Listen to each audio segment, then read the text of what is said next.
What's going on, my fellow anglers? Welcome to the Submission Fishing Live podcast. Hope you're all doing good out there tonight. We'll wait for some more people to roll in here and then we'll get that official start going. Let me go live on Instagram here. See if we can get some people to start rolling in here. Leonard, what's going on, man? Oos, glad you could join us. Give it a few minutes. We'll get going. How you been, man? Been fishing?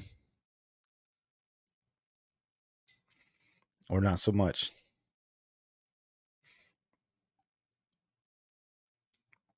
23-month membership, dude. You're the man. That's good. You've been out there getting after it. Did you do Spotty Bowl this year or no? I'm curious. What's going on, guys, on Instagram? About to start the live show on YouTube. Come join us. Hit us up. Yeah, just a little bit. That's good. As long as you stay with it, it's piece by piece. Yo, what's going on, man? Chef Turnell, glad you could join us. We're on Instagram if you want to join us. I mean, not Instagram. I'm sorry. We're going to be on YouTube doing the live show. Just waiting for some people to roll in. No Spotty Bowl for me this year. Yeah, man, it's a lot of work. Spotty Bowl's it's like a part-time job. Although it was not so bad, man. You remember the first year? It was like actually those first 2 years. The first year was like a lot of fishing. It seemed like it was almost like every week or every 2 weeks. The second year was quite a bit too, but then it's like kind of lessened it, you know, down the as it's gotten older. I think which is good.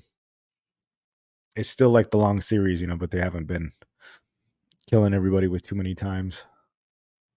Next year, you have to get in there. I know you won some of those rounds. Graham, what's going on, dude? We're on the getting the YouTube action going. If you want to join us, got the live show. Yeah, first season was brutal for sure. Real Tweaks, what's going on, man? Just doing a live show on YouTube. Waiting for some people to roll in. Is school out for the summer for everybody? I'm not really sure. It's kind of like one of those weird times. Plus, I know it's also like 5 p.m. over on the West Coast. Real Tweaks, what's up, man? Spotty Bowl, what's going on, Eric? We were just talking about Spotty Bowl. Doc Stalker, what's going on, man? What's going on, dude? Just letting everybody know we're hopping on YouTube. Gonna get the show started in a little bit here. What have you been up to, man? You been stalking those docs or what? I seen some of your posts. I see you getting after it. Just got to get it done, dude.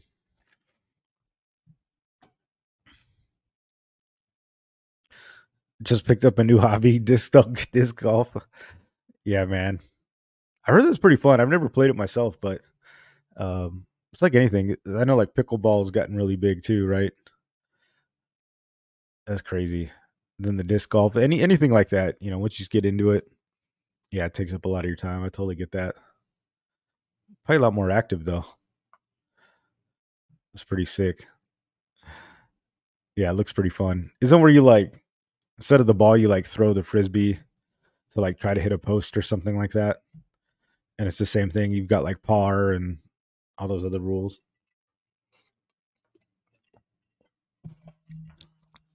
I've never actually played it, but I hear it's fun. It looks pretty fun. Oh, there's like an actual course. Oh, that's crazy. I always thought it was like I just remember seeing people like back in the day. It's probably like evolved since my day, but I remember when people were playing it, but they were like setting up their own course. There was like no courses per se. People would just play in the park and they would like set up posts or targets and then play it. But it's like anything. You get a big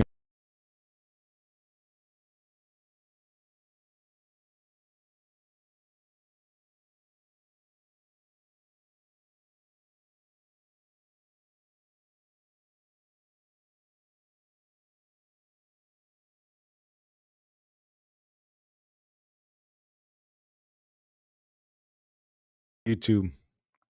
Sorry about that, man. I dropped out. I don't know what happened. Got that funky stream. Remember last week I was trying to come on here and it was like the um the stream service was having problems.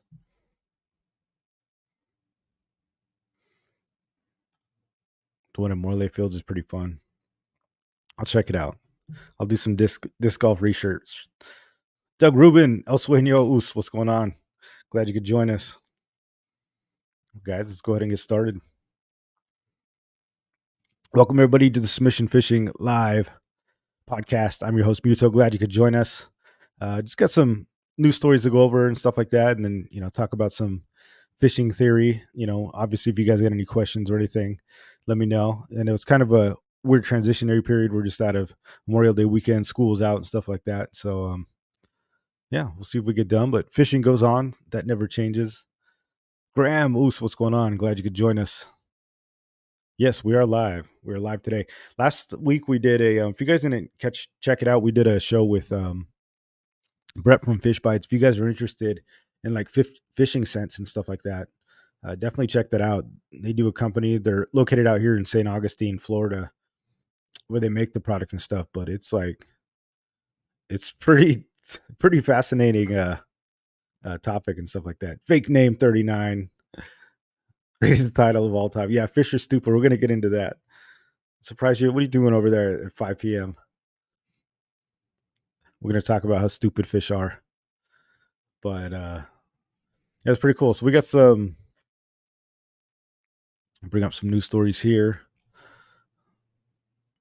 Let's see.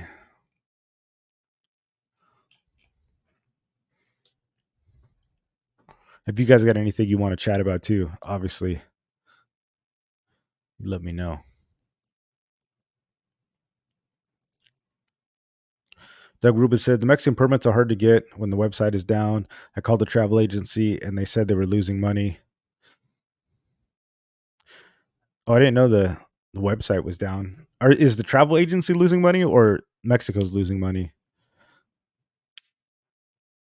I mean, probably if you went through a travel agency, they'd be doing a lot better. But you talking like the what's that one called? Discover Baja. That was one I was a part of when I was down in living in California, and they would handle a lot of that stuff. But even then, they stopped doing visas and stuff like that, so it made it more difficult. But that's interesting. Yeah, like how do you're supposed to go fishing, but if they're yeah, there was a lot of money because people aren't going to go fish in Mexico. I imagine it's probably one of their biggest revenue sources in definitely in summer for sure.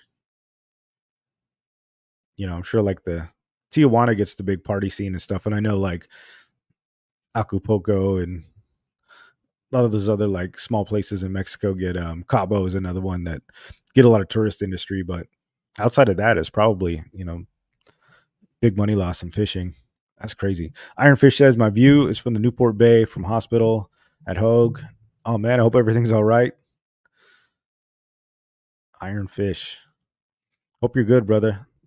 Let me know if you need anything. Maybe you're just fishing from the hospital. Sammy Pro Moose, what's going on, man? Glad you could join us. Doug Rubens, oh, so it's the Mexican government. So their side is down. Yeah, that's crazy. I even called down to Ensenada today and they can't even get the visa. That's crazy. I mean, what are they doing? Or what are they supposed to do? Plus, they confirm lots of crime down with the government, and the gringos are getting pulled over and they're trying to extort us. Yeah, that's probably not going to work so well for them. Normally, when you go into certain places, they just leave you alone, right? But I don't know if it's the best idea to be harassing your biggest, probably source of income down there. Well, I mean, drugs are probably the biggest source of income, let's be honest, but you still need that tourism money. Oh, Ironfish just had a baby boy, a new fishing partner. Dang, congratulations, man. That's freaking awesome. Congratulations. Hell yeah. Another new another new fishing junkie, hopefully. Chris, hey, it's Thursday. What's going on, man? Glad you could join us. That's awesome, dude. I know I'm just about to celebrate 2 years for my daughter in a couple months in July. That's super exciting. Life changing for sure. All right, let's see here. Pull up some of these notes. So we got not too much in the news. We had this one news story which I thought was pretty interesting. It's kind of a one of those reminders about knowing where you can fish and shouldn't be fishing and stuff like that. But there was a mom that was fined $88,000 after her child collected 72 clams at a California beach. I believe this was up in Pismo, and I guess they thought it was seashells. California mother received $88,000 fine after her children collected dozens of clams. They believed they were seashells, so they thought they were seashell collecting, but really they were picking up clams. And the story, it gets a lot better. It wasn't quite the 88,000, but Charlotte Russe said she was on vacation at Pismo Beach, a coastal city known for its beaches and local sea life.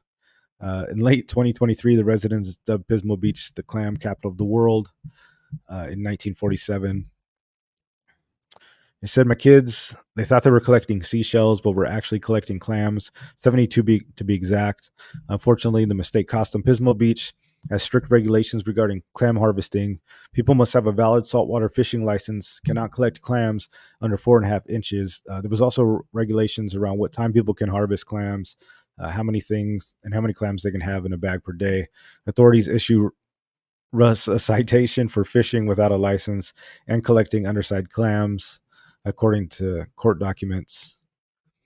It made me really sad and depressed. It kind of ruined our trip. Yeah, I'd say so. Imagine going on a trip, a vacation, you have no clue, and you get an $88,000 fine because your kids are harvesting clams. The good news is she was able to explain the mistake to San Luis Obispo County judge. She got the fine reduced to just $500. So all is not so bad. From $88,993 to $500 is pretty manageable. Fine could also be fulfilled by completing community service. It was definitely one expensive trip to Pismo, she said. Russ told the outlet, unforgettable. California's Department of Fish and Wildlife game representatives did not respond to requests for comment.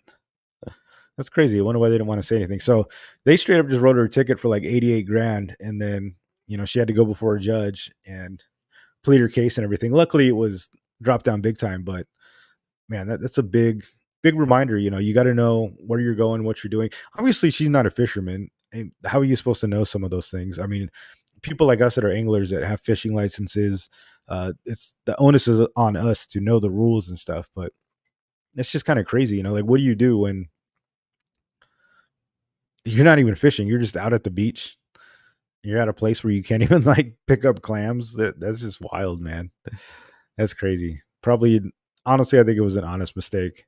I'm glad the judge saw it her way and just let her go. But just remember, guys, you got to follow those rules. Uncle Sam going to get that money. He's going to come for that ass one way or the other. So you better be prepared. I also I went out fishing yesterday and Fish and Wildlife over here in Florida. I was out offshore. I didn't go too far. It was just a couple miles out, maybe like 7 miles out. But I got boarded and there's three guys. They boarded my vessel. One guy hopped on and yeah, came on board, checked everything out, checked my flares, um, checked all the fish boxes, and they have a right to do that stuff. It's crazy. Like if you're out there fishing, you really don't have too many rights. I mean, Fish and Wildlife is, if you're involved, I've heard people say like if you have a fishing license that gives them the right to do all these things. There's nothing really in the fishing license that gives the explicit consent that like, oh, I'm signing off my rights to do that. But if you're engaged in fishing, it's like they call it like a publicly regulated activity. That's what gives them the right, to come on board and stuff like that. So technically, I don't think if you're not fishing or don't have rods, I don't think they can just come on board and harass you fishing game. But if you've got rods and it looks like you're fishing or you have a line in the water, at that point, once you're conducted in a like I guess a public some sort of do they call it public activity that's regulated by Fish and Game, they can get on you. So yeah, they hopped on board. The guy was really cool. Mostly they were tripping out about my boat. They've never seen the Arima, and they were like, "Man, what kind of boat is this?" And talking to me, I've asked me where I got it, where I came from. They're like, we've never seen one of these out here before, and I explained them with boats from Seattle, Washington. I moved out here from California, so they were like, "Oh, that kind of explains it." But Yeah, they were tripping out seeing that little pilot house that I got. And there's some Parkers and stuff out here too, but I mean nothing like the yellowtail sea chaser I'm running. But they were cool. They didn't do too much. They just checked for flares, and which is crazy. So that was just yesterday, but then I went out last week. Um, I forget what day it was. Friday. I was on the small boat. I was on my little skiff, and when I was coming in, I got checked too by fishing game as well. And this was like a different set of people, obviously. But this is when I landed on board. On the Not on board, as they call it. When I landed on land and took my boat up off the trailer, I was stopped. They had me pull over, and same thing though. They checked the boxes, but this time it was a couple ladies, but they checked for the life jacket, fire extinguisher. Then you had to have a sound device like the horn. Luckily, I had everything, no big deal. And then they checked the fish boxes as well. So the last two times I've been out, I've actually been boarded by a fishing game out here in Florida, and it's only happened to me, I think, once in my kayak out in Mission Bay. We got stopped and they checked our fish bags and stuff like that. But other than that, in California, I've only been stopped by the people doing like the survey and stuff. But those guys, they don't have any authority to write you tickets and stuff like that. The guys that come up and just want to ask you what fish you were catching and stuff with the clipboards. Um, Even if you had something illegal, they don't have the right to write you tickets. But yeah, last two trips, I've been boarded by Fish and Wildlife. So just a reminder, guys, make sure your stuff is, all together. And actually, on the first stop, that was a lot more thorough. I did not have my boat registration on me, but she was cool. She's like, I'm not gonna write you a ticket, or just make sure you have it, because I had all my other documentation. I carry like this folder, and I have like my red and my trailer, all my stuff from my other boat, insurance, and all that stuff. But she was like, it's not a big deal. So just make sure you have it. And then they gave me like a little sticker that you put on your boat that says you've been inspected. So apparently then they won't come by and check your boat because you've already passed the safety inspection, which is odd because I put it on my little boat. That was the one I got checked on. But then I got stopped on my big boat, but they didn't give me a sticker. So I don't have the sticker on the big boat, even though I've been stopped twice for safety. Although the second time they didn't seem too concerned. Like he didn't ask for the sound device. Although I was wearing my life jacket. So he probably didn't even ask for that just because I was wearing it. But not too much of a safety inspection the second time. I think they were just looking for fish, probably illegal fish. So don't be putting illegal clams, and just make sure you guys have got your stuff in order. There's a lot more vigilant out here in Florida, I think, than they are in California, at least from what I've seen firsthand. Even in Mexico, I've been boarded by the federales. Like, man, that was probably 12 years ago or something like that. We went offshore and we were down in Mexico, and we were on a party boat. We got boarded by the federales on their little skiff, and they had ski masks on and all their weapons. It was pretty crazy, which was interesting because the captain said it might happen like when we were out there. So I think they knew they were doing routine runs. Even that, they went up in the captain's, it was because they had all like these federales were like lined up in the boat, their ski masks and weapons and stuff. And then they went up into the captain's house. I'm sure checking his paperwork, making sure he had Mexican licenses for everybody and all this stuff. And then they just took off. But it's been crazy, man. They're out there. Don't roll the dice. Don't be keeping illegal fish either, because you never know. They come up quick and you get stung. Alex the Fisher Dude, what's going on, man? Glad you could join us.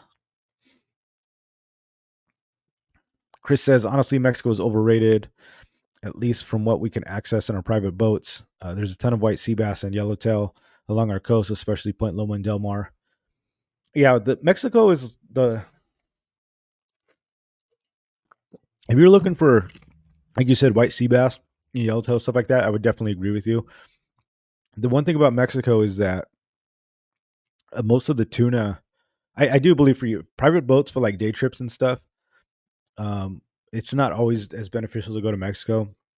The only thing with Mexico is they've got like the yellowtail and the dorado and stuff. They tend to run there sooner, and everything when you need to get to these fish, you have to go like pretty far south to get them, and there's just no way to get them in U.S. waters. Once the warmer water comes from south up north, and they follow that warmer water. But if it hasn't reached the United States yet, you don't really have a chance to go into Mexico. So if you got to get those bluefin, if you want to get them early, or if you want a more sure shot, you can go out that way. Eventually, you can go, pretty far west to like Tanner, you know, way out that way and still be in U.S. waters and get on them. But especially when the Dorados start running, it's the only way to go. The only other thing about Mexico too that's a benefit is Kruger DFA. What's going on, man? Glad you could join us. El Charlie, what's up, man? We're just chilling on the YouTube. Forgot my Instagram was still on. But the one good thing about Mexico is also the rock fishing. So, not saying it's better, but the timing and regulations are different. So, the Mexican fishing, or the American rules for rockfish are a lot more stringent, especially this year when they've got the alternating seasons from when you can catch nearshore and offshore rockfish. And then limits are different, like how many hooks you can use. Where you can go to Mexico, I could be wrong, but I don't think there's a season out there. So you can go off season in the U.S. You can shoot down to Mexico and fish for rockfish. So if you want rockfish year round, Mexico is your place to go for sure. But then some of the other laws aren't as good, right? You only get 2 Dorado in California waters. You get 10 dodos. So there are some good things because I think you can use 4 hooks in Mexico, right? 2 hooks in the U.S. for rockfish, but I don't think the Mexico rockfish ever goes down. But yeah, Coronado Island's hit or miss. I think it used to be really hot. I think it just gets pounded so much. It's so accessible and so easy to get to. So many people go out there. It's a little burnt out sometimes. Although I have had some good trips down there. The first submission at sea, we went down there and it was pretty good. We got on some good yellowtail bite on the Malahini. So it was pretty good.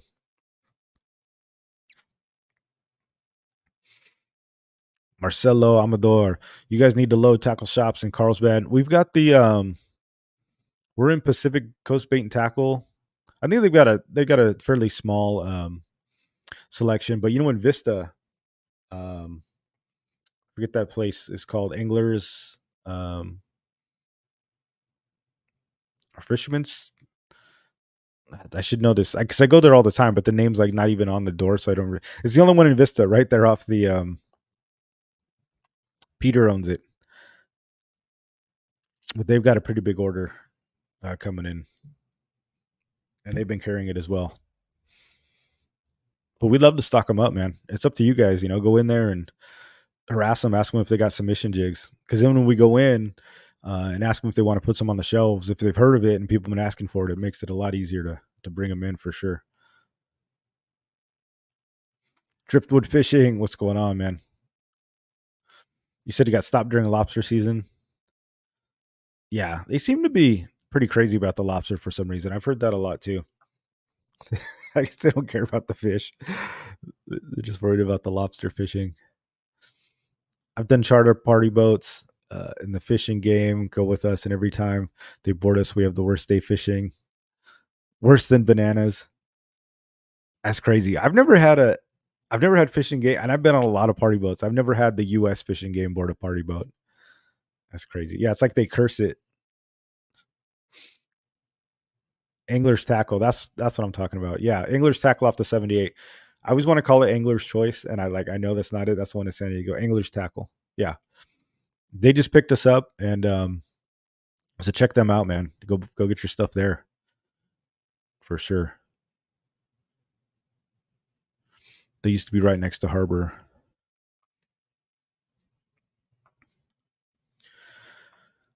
Moral of the story: don't be getting clams. Don't pay the price. But yeah, man, fishing. I wonder. I don't know. Maybe in like, I feel like I don't know if the regulations are more strict in Florida just because there's more anglers. I think, in my personal opinion, I think a lot because of there's more anglers, the fishing regulations tend to be a lot more strict in Florida than they are in California, believe it or not. The fishery out here is a lot more regulated. And unfortunately, by proxy of that, I think it's just like anything. When you regulate stuff too much, you're going to get more crime. You're going to get more people keeping fish and stuff like that. Like, let's take red snapper, for example. Last year on the northeast coast of Florida, where I live, red snapper was only open for 2 days. 2 days last year. And I think it's been like that for a while. 2 days they open red snapper, even though you catch them all the time everywhere. You know, and then you wonder why snapper get poached all the time and stuff like that. I mean, sometimes you have these unreasonable closures, um, and that's why I think they got to go out there and enforce it more. Because the more the more you make things hard like that and almost impossible, the more crime you're going to get. It's just it's kind of BS. And everybody I've talked to is out there always catching snapper and having to release them. And the worst part is, you got to know half the time you release these things, they don't survive. They get very bad barrel trauma. I mean, we've caught monsters like 30 pounders, and you send them back down, you descend them, but they have to go through like legit a gauntlet of sharks to get down. So when you descend these things and you've got 15 sharks circling your boat, it's a miracle you even got them up in the first place. Half the time you're just sending them to their doom. So it's just crazy that they don't let you keep them. They don't even have a reasonable take limit. Not even like one per boat or something would be acceptable, but then they'd rather just send them down. You get these big fish just eaten by sharks, or they just died and get killed by birds because they die from the barrel trauma later. Even if you descend them, we always descend them and get them down, but it's just a shame. When you stop reading something too about like when you stop regulating fish, um, and when you just put a fish off limits, you really have no way to regulate that fish. It was a pretty interesting subject, is that the fish gets forgotten about and you don't actually know how it's being controlled because most of the information comes from anglers and fishermen. I don't know if you guys know that, but like what I was talking about, those guys that have the clipboards and stuff like that, that come up and talk to you, the dock totals that they have to report from the sport boats, pretty much all of the data that Fish and Game uses comes from fishermen. And a lot of times when you just stop regulating a fish, you don't really know about it anymore. You don't know what's the healthy take. You don't know if it's thin. You don't know if they're dying off. It's like you have no more connection to this species. And how are you ever supposed to regulate it? That's sort of like with the cow cod. Cow cod has been no take for so long. And I can tell you from firsthand experience, there's plenty out there, but how would you know? There's no ways that they're not getting any information. There's no way to know like how it's doing, what it's doing without the reliable information from fishermen, putting in reports and catch and release. And because even if you catch one, if it's a no take or no fish thing, even if you catch one and you get talked to by Fish and Game, nobody's ever going to be like, oh yeah, I caught one of these in December. You're just gonna be like, nah, you're just gonna act like you didn't even catch it. You know what I'm saying? Just because you don't want to hear about, oh, you're not supposed to mess with those. It's like, look, we weren't targeting it; it was bycatch. But yeah, it's pretty bad. Yeah, they do have Goliath tags. Apparently, it's like a lottery. I think you join a lottery and then you can get a tag. But even like that, it's something, right? Like it's crazy. And they did open up the um snapper fishery on the Gulf Coast, I think for a couple months, which is pretty big. And I think that's one of the biggest. I think DeSantis was saying it was the biggest snapper season, longest snapper season they've had uh, on the Gulf Coast, like the history of Florida. Long time. It's been a long time, but they opened up the fishery for a good long time on the Gulf Coast. Unfortunately, where I'm at on the East Coast, it's not really the same. And it gets confusing because a lot of it's not really Florida. I know we've talked about this, it's federal law. Same thing with California. Although California really doesn't set too many laws, they pretty much just defer to um, whatever the federal law is. Like for rockfish, it's the federal laws um, are what they put in place, but California would just like they adhere to it and be like, okay, well, we'll do whatever just the federal law says throughout the state. Even though state waters only exist for 3 miles, but like in Florida, like you can keep snapper over 20 inches year round, but state waters is only 3 miles. So your snapper just don't really live that close. So it's sort of like it's kind of a moot point. You're never really going to catch the snapper, even though the state laws are more lax. Um, you still got to once you're in federal waters, it's a whole totally different set of rules. Really confusing, really annoying. Big Water Outdoors, Oos, what's going on, man? Glad you could join us. What's going on, guys? On Instagram, I'm going to sign off here. If you guys want to find us on YouTube, Submission Fishing Channel, come hit us up, man. We'll see you guys there later.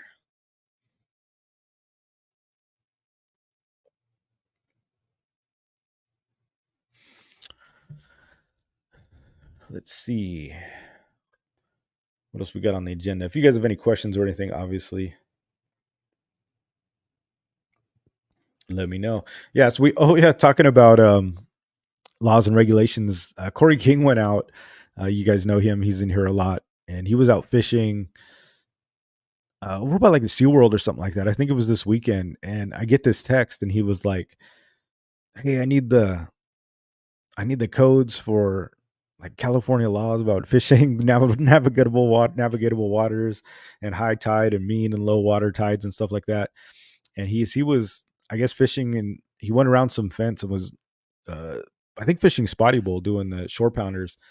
And somebody from like the security of the SeaWorld threatened to have him arrested and stuff like that. And he was he was on foot, but he was below the high water line. So if you guys don't know, any navigatable waters in the ocean and stream that are part of the public water system, nobody has rights to that, even the land. So you can be on the land, but if there's a high tide, a mean high tide, that's the water line. You can go below that high tide line, and it's no longer private property. It's public navigatable waters.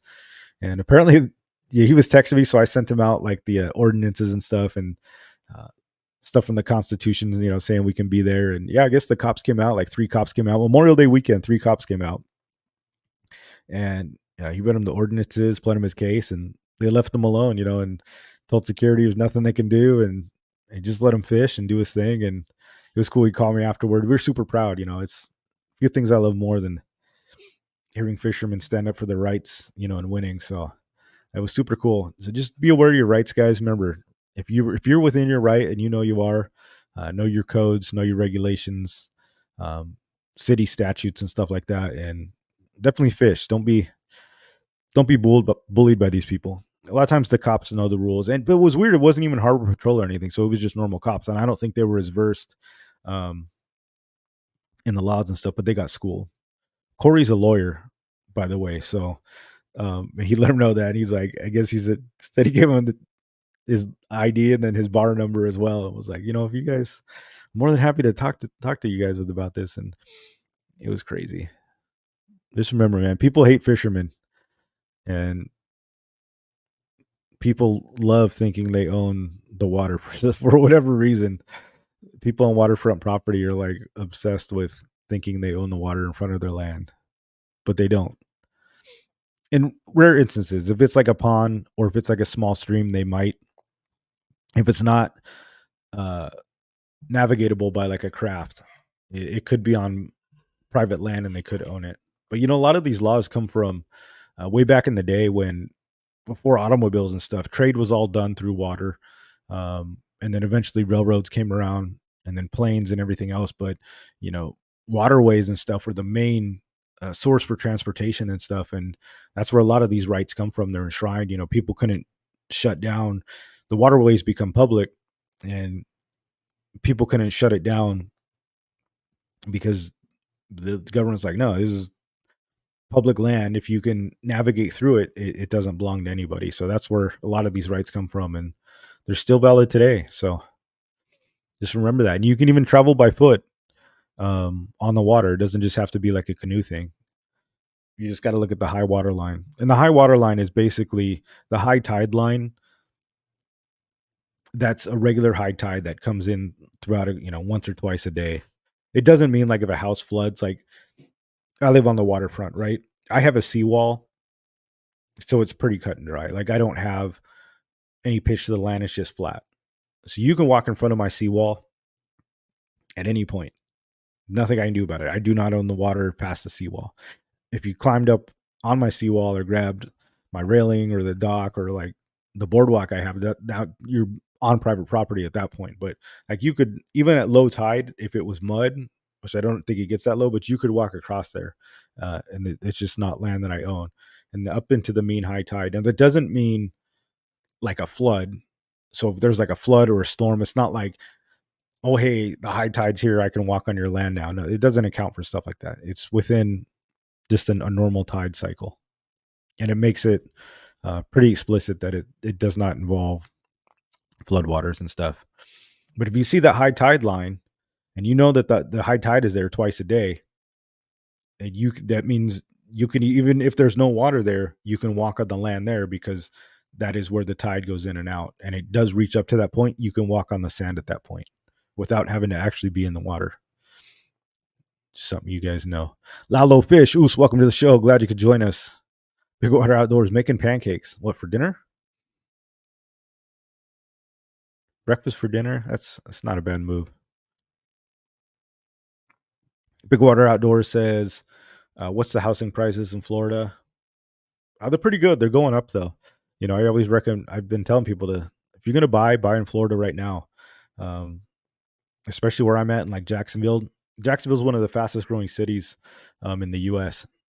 Those of you guys that don't know, I do real estate investing as well. I don't know if I've ever talked about this on the show, but an employment company I sold, but I've also uh, my other side gig is uh, real estate investing. I've been doing that for some years now. I own properties in different states and stuff.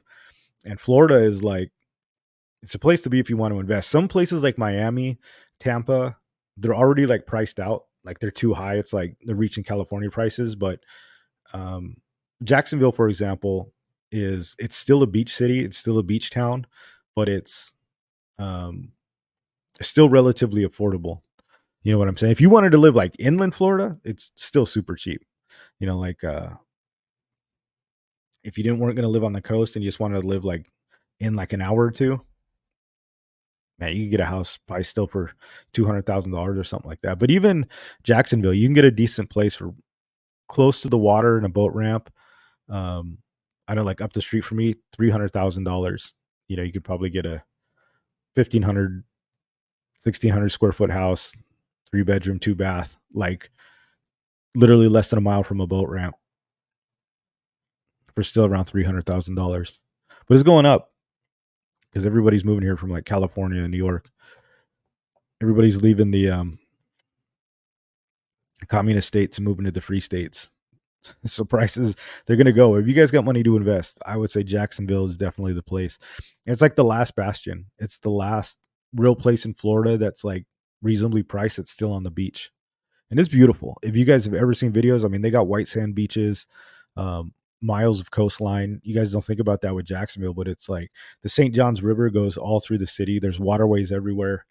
There's freshwater fishing, saltwater fishing, brackish water, tannic water, and then you've got the whole Atlantic and nice beaches too. So it's it's definitely turning around for sure. Check it out. Come join me. You guys come check out my place. Do a little real estate trip. I'll take you fishing.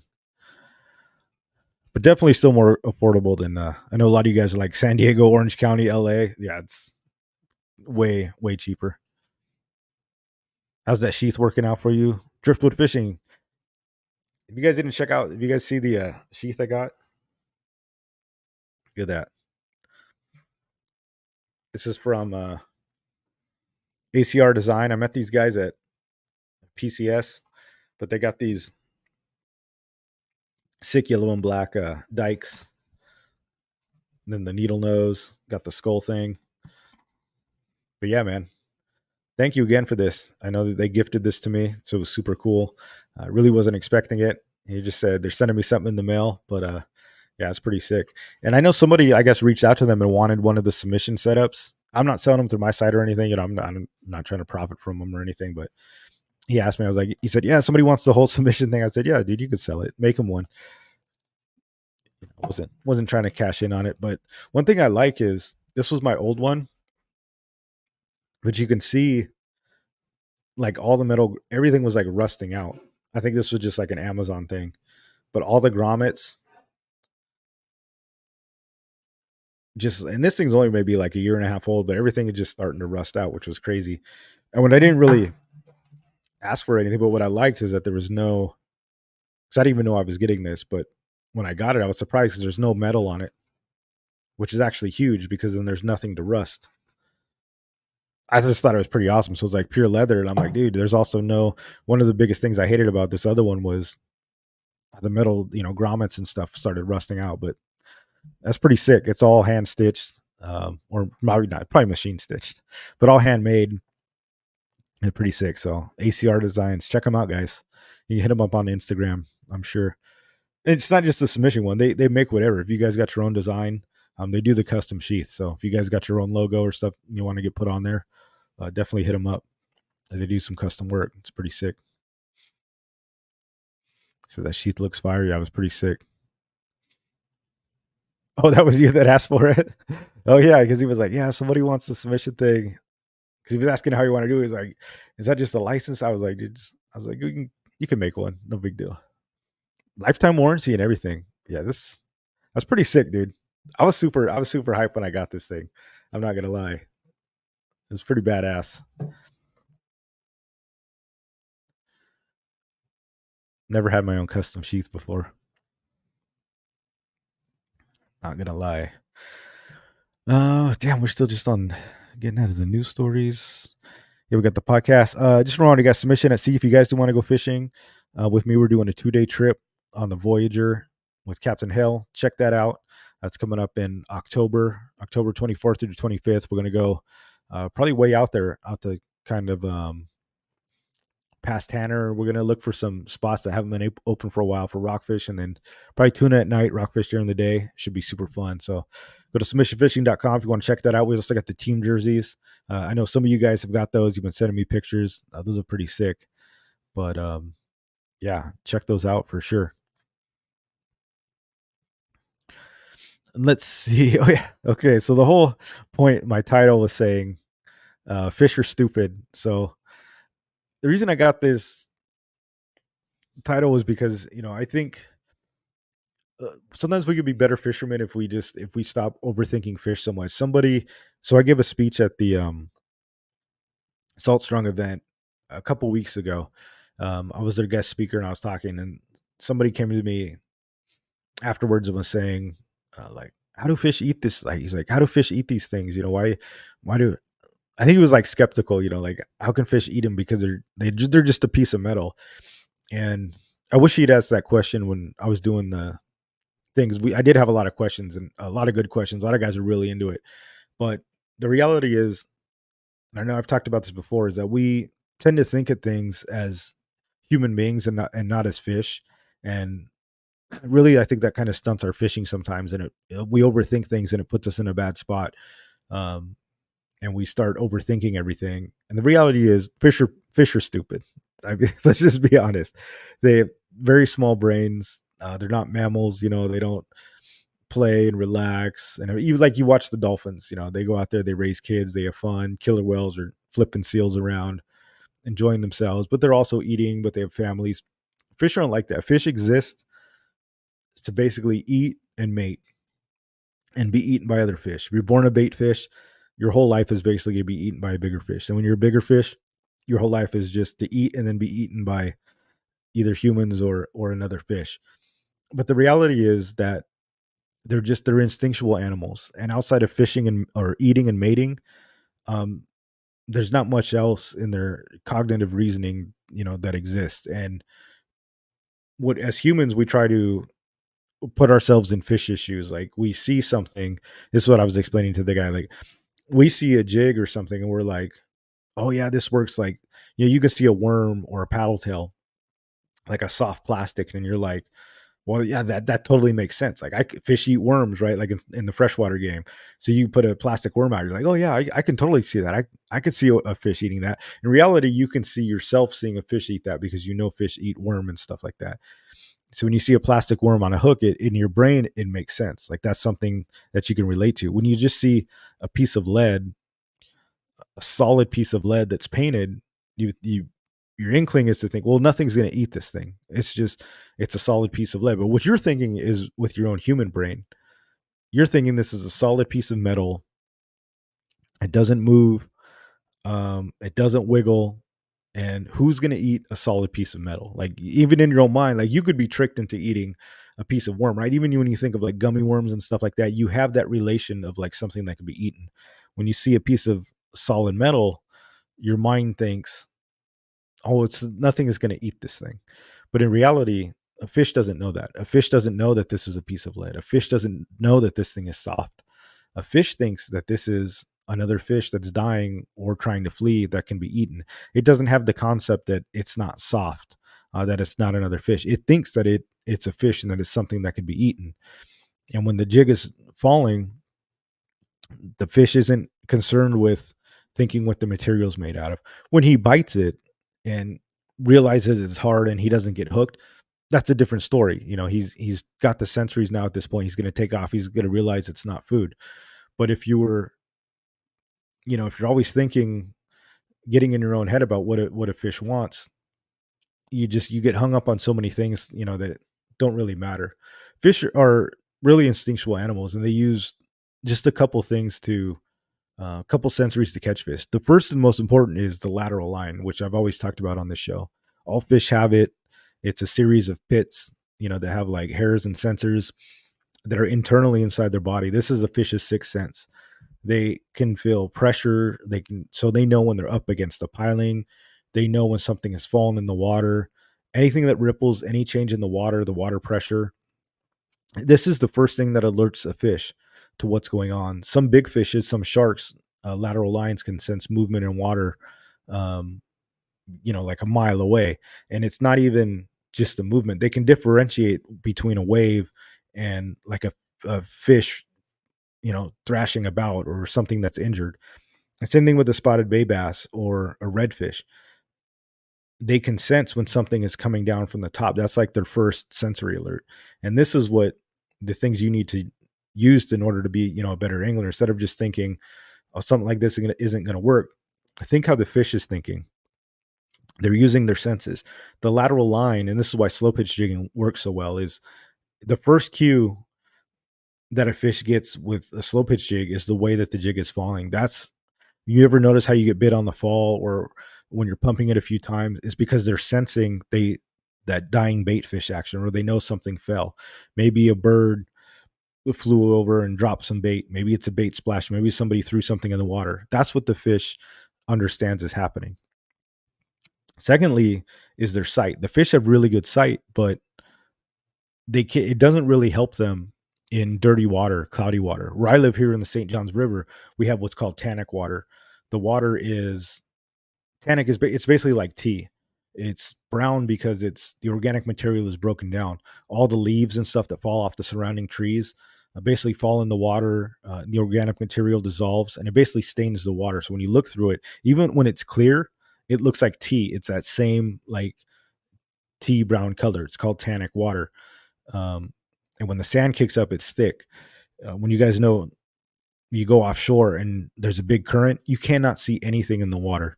So even though the fish can see, it doesn't really matter because they're still limited by what they can see based on the sand, the silt, and the visibility of the water. If they lived in a fish tank or a crystal clear lake, that's a different story. If you go in one of those crystal clear lakes in like Iceland or like a pond that hasn't been disturbed, then their vision is really, really good because they can see if we had goggles on, it's that same distance. But imagine putting goggles on and going underneath dirty water. They're only going to see about as far as you can see. So the good eyesight only extends to what's visible between them and the sand and everything else in the water. So the first cue is that lateral line that comes down. That's their first sense that something is coming. And they'll usually get a vague look at it.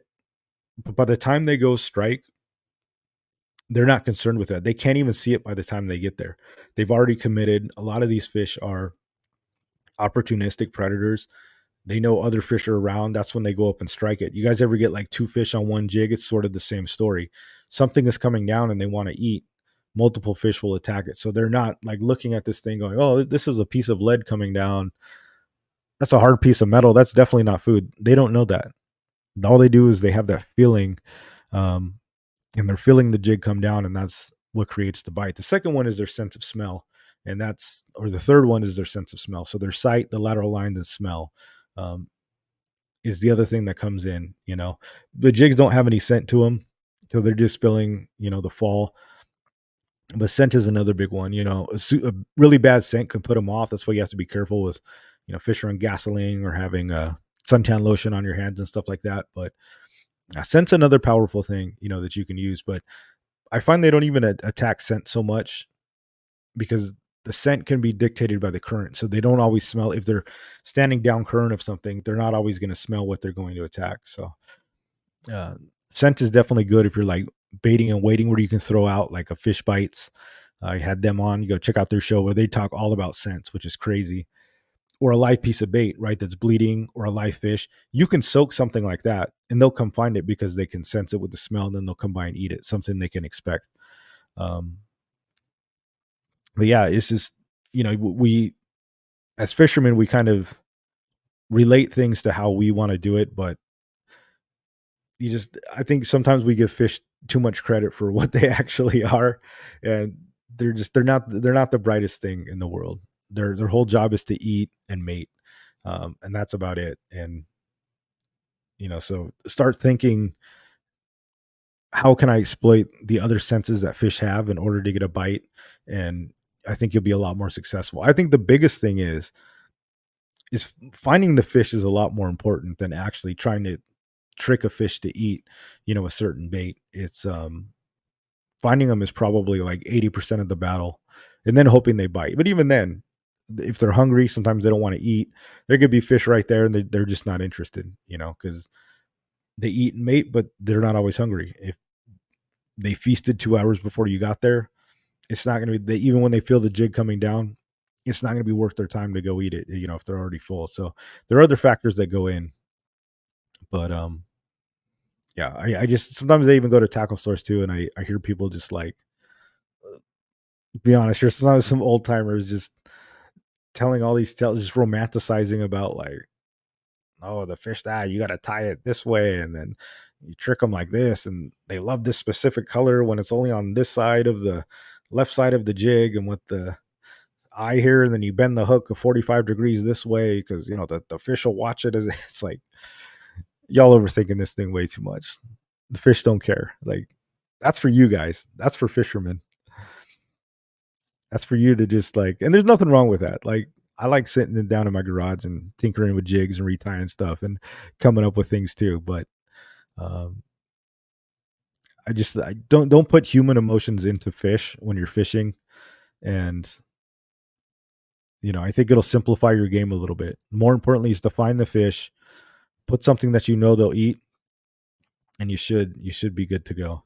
I mean, otherwise, when would a fish eat something like this? I mean, this is a 600-gram jig, 600 grams, right? When we bought this out a couple years ago, everybody was like, "Oh, that's just way too big. That's way too big. You're never going to catch anything on there." Even a lot of tackle stores were like, "Oh, we can't carry something like that." And then once we started catching fish on it, it was a different, uh, totally different attitude change. And then once you start catching, everybody suddenly changes their mind. Then I went on a boat trip last year. I remember I told you guys, and the captain was like, "Oh, don't throw anything less than a 400-gram jig." A year and a half ago, if you brought out a 400-gram jig, they would have thought you were crazy. Until we started landing them on a 600-gram jig. But the problem with this jig, it's a mental thing for us because it looks big. And again, we think, oh, there's a 600-gram piece of lead. How could a fish possibly eat this thing? A fish does not know that this is a 600-gram piece of lead. A bluefin tuna thinks that this is a piece of bait or another fish diving down to the bottom. They don't know that it's not soft. They don't know that it's not organic. They think it's something that they could eat. And when these bluefin are going after these things, they can't see it. Again, they're using their lateral lines, and they feel them drop, and they're coming fast and trying to destroy this thing. They're not looking at it so much. They're feeling what it's doing, and then they're attacking. And I mean, you're catching tuna on sometimes just a piece of lead with some hooks on it because they're feeling the rhythm coming down. And bluefin are supposed to be like this mythical beast that's so intelligent. It's like, it's the same thing. You just got to get them to eat what you eat.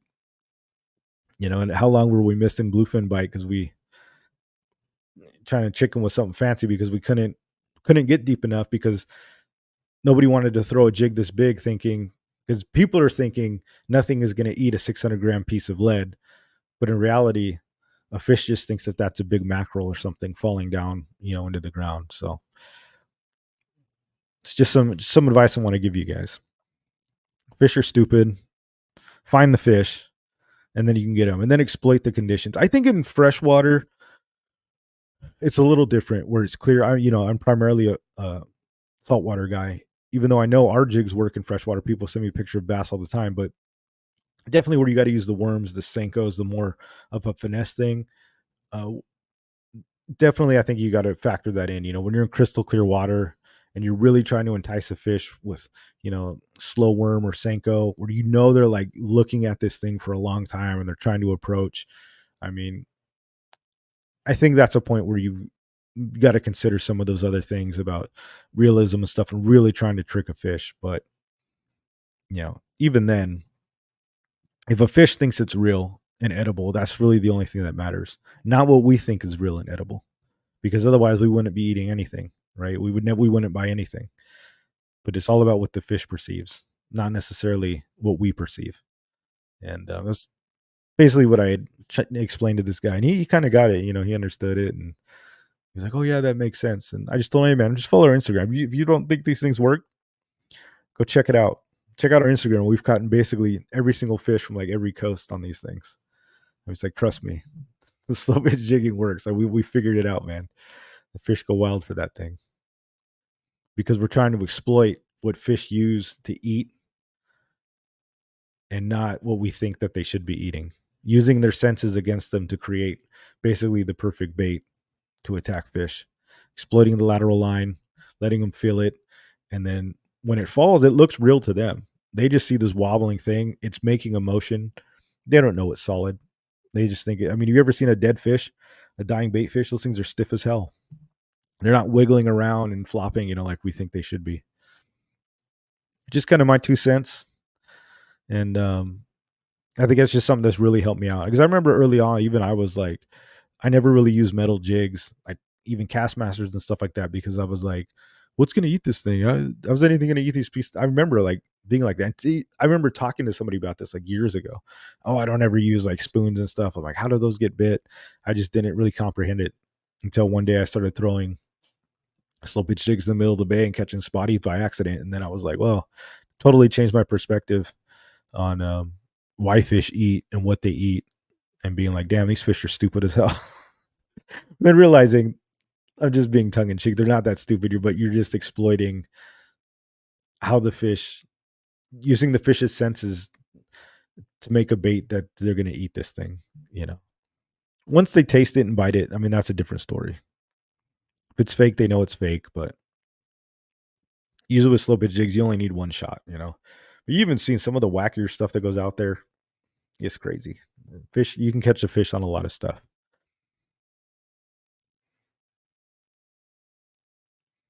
Ironfish says, if they were smart, I'm sure we wouldn't be able to catch them at all.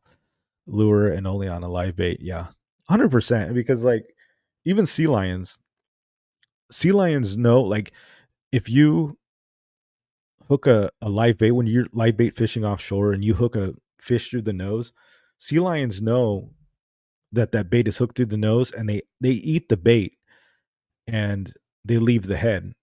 So they'll sit there and just eat all the baits off. They can see the hook and they can see the line, and they've learned how to eat that thing. So if you belly hook or shoulder hook a bait, the sea lions don't eat your bait anymore. That's why a lot of captains and stuff tell you to butt hook it or shoulder hook it, because sea lions and mammals are smart enough that they know that there's a hook in there, and they realize that they can't eat that, or that they shouldn't eat that, but that they can eat it if there's a hook to their nose. And that's the difference between uh, the intelligence of marine biology. Like, the mammals are that smart. Why do you never hook dolphins, even though they're out there all day? You can cast a surface iron or anything into a pot of dolphins that's mixed with fish. You will never catch a dolphin. You won't, because a dolphin is smart. A dolphin has that human intelligence where they're like, that's a piece of metal. A dolphin's like, that's not a fish. Like, I'm not going to bite that thing. But fish don't have that intelligence. And then you can see the difference, because the mammals do have that intelligence. And that's why you don't catch that thing. But that's why you catch birds sometimes too. I've had birds dive down at the bait barge and eat one of my jigs where I've just tossed it in the water. They dive down and eat it. You're like, dude, what are you thinking?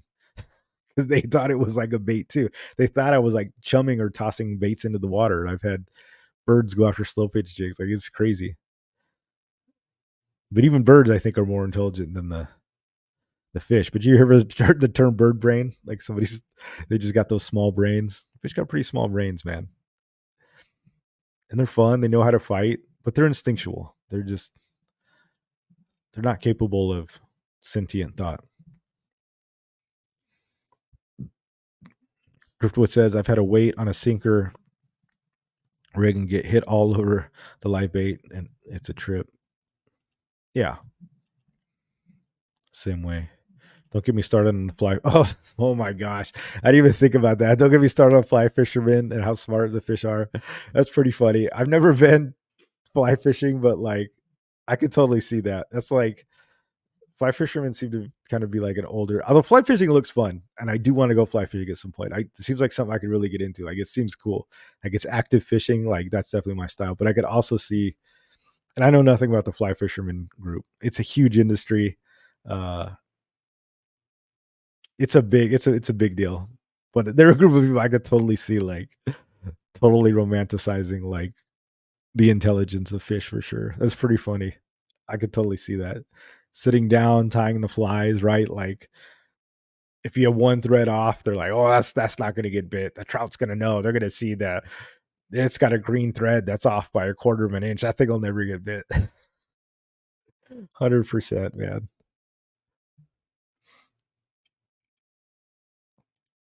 Knock out a tuna. Salty Dangler. Oos, what's going on? Glad you could join us. How's Spotty Well going, brother? Catch a fish on a crescent wrench. Yeah, you could. I bet you can catch a bluefin at night because it's the way it wobbles down. Catch a fish on a dildo. Yeah, that's always been a dream of mine, to be honest with you. I've always wanted to catch a rockfish on one. 100% would have crushed one of those things. I think that'd be hilarious. I bet you a rockfish would 100% eat one of those. Michael Raven, Oos, what's going on, man? Glad you could join us.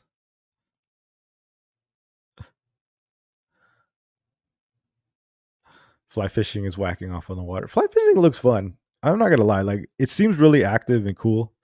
I definitely want to try it for sure. I'm pretty much down for all fishing.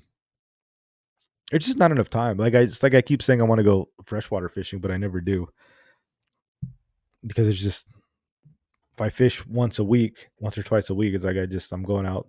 Salt. I live by saltwater. I just go saltwater fishing. Like having to take a day and then go learn another fishery is pretty hard. But yeah, I mean, tell me what you guys think. I think if you just stop rationalizing fish as humans and think of them as fish, I think it'll really help your game. Same thing with locations too. Be like, don't think about where you would go. Think about where a fish would go. Same thing kind of applies. Where they sit, a fish is going to go where they're looking for food, where they're going to ambush stuff. Don't be like, oh, well, I'd sit over here under this dock, and you have no reasoning for it just because you think it's like a nice looking dock. Think about where a fish is going to be, where the current's coming in. Is it ingoing tide, outgoing tide? Which side of the rock pilings would they be? Those are the things you got to think about.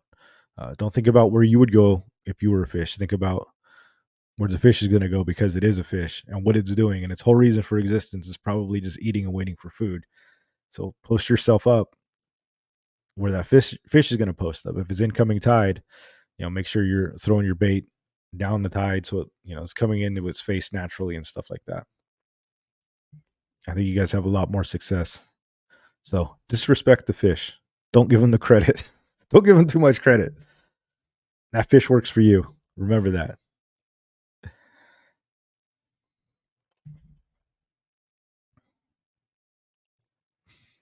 Go catch some gar. Dude, there was actually a gar on my back out here the other day in one of the green lights I set up.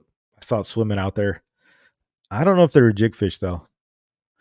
I went to grab my rod, and by the time I got back, it was already gone. But it was probably like 3 feet and swimming around back. I was slaying the redfish last time. Or make a video of you catching iguanas. Yeah, we don't get iguanas up this far north in Jacksonville. But I'd love to. You can shoot iguanas. Like you can bow hunt iguanas down in like Miami and stuff like that. It's too cold up here in Jacksonville, so they don't come this far north. But hell yeah, I'd be down to hunt some iguanas. It'd be badass. All right, guys, that's all I got for you. Hopefully, you learned something. That fish are stupid, and Just messing with y'all. It's kind of tongue in cheek, but there's a little bit to it. Moral of the story, they're not as intelligent as we give them credit for. Think of them as fish, not so much as humans, and approach fishing as you're hunting a fish, not as a human being, what you would think you would do if you were underneath the water. And I think it'll change your game. Yeah, that being said, I mean, that's all I got. Until next week, if you guys want to buy your own jigs, submission at sea, if you want to fish with us, jerseys are on sale, submissionfishing.com. I appreciate all you guys. Get your jigs locally at your local tackle store. Oh, yeah, we got the big order coming in this weekend. So we're going to have a restock of the sumos and everything else. We got a new color coming out in both the sumo and the mercenary, 10 and 15 grams. So I'm super excited about that. Huge order. So we're going to be able to fill some tackle stores. And this is like 5 times larger than any order we've ever made. So we're trying not to run out of stock again. And we're trying to stay on it. So 15 grams are back in stock probably next week, next Monday. Hopefully we put them in the system. And yeah, be looking forward to that. We'll send an email out. If you guys aren't part of the email, consider joining on our email address. If you're making your first time purchase, you get like 15% off, but also we send out reminders and stuff like when stuff goes on sale or when we have stuff in stock. You're the first to know, like through the email system. So go to Submission Fishing if you want to join our email list. Some good perks for it too, just so you guys are in the know when we have sales and stuff like that. So yeah, that's all it, guys. I really appreciate y'all. And go out there and get fish this weekend and give me a report. Post us in your videos. Submission Fish on Instagram. All right, guys, later. Oos.